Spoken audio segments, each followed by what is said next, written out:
জামায়াতে ইসলামের সাবেক আমির প্রয়াত গোলাম আজমের ছেলে ও সেনাবাহিনীর অবসরপ্রাপ্ত ব্রিগেডিয়ার জেনারেল আবদুল্লাহিল আমান আজমি আয়নাঘরে ছিলেন না বলে দাবি করেছেন আইনজীবী আজিজুর রহমান। এবং আজ মঙ্গলবার আন্তর্জাতিক অপরাধ ট্রাইব্যুনাল একের সদস্য বিচারপতি মোহাম্মদ শফিউল আলম মাহমুদের নেতৃত্বে ২ সদস্যের বিচারিক প্যানেল শুনানির সময় তিনি এই দাবি করেন। গুম নির্যাতনের ঘটনায় মানবতা বিরোধী অপরাধের মামলায় গ্রেপ্তার ৩ সেনা কর্মকর্তার হয়ে আইনি লড়াই করছেন এই আইনজীবী। দুলু বলেন যে ২১ বাই ১৭ ফুটের কক্ষে ছিলেন ব্রিগেডিয়ার আজমি। ওই কক্ষে ২টি দরজা, ৫টি জানালা, একটি খাট ও একটি টেবিল ছিল।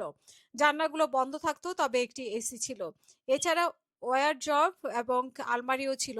অতএব এটি আয়নাঘর ছিল না, অন্য কোনো জায়গা ছিল। এই মামলায় গ্রেপ্তার ৩ কর্মকর্তা হলেন ডিজিএফআই সাবেক পরিচালক major general Sheikh Mohammad Sarwar Hossain, brigadier general Mohammad Mahbubur Rahman Siddiqui ও ব্রিগেডিয়ার জেনারেল আহমেদ তানভীর মাজহার সিদ্দিকী। তাদের পক্ষে শুনানি করেন দুলু। শুনানিতে তিনি ৪টি গ্রাউন্ড তুলে ধরেন। ৪টি গ্রাউন্ড হলো বেআইনি আটক, অপহরণ, নির্যাতন ও গুম করে রাখা।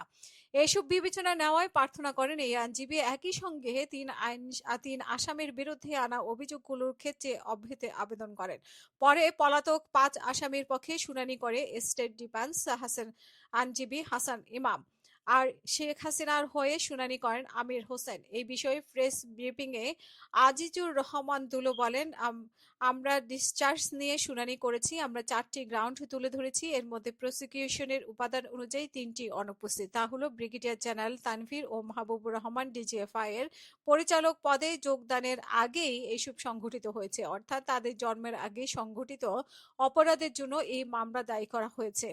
কারণ ভুক্তভোগী আজমি ও মাইকেল চাকমা অপহরণ করে যখন গুম রাখা হয়, তখন এই দুজন সহ সারোয়ার হোসেন ডিজিএফআই কর্মরত ছিলেন না, অর্থাৎ তাদের পোস্টিং হয়নি।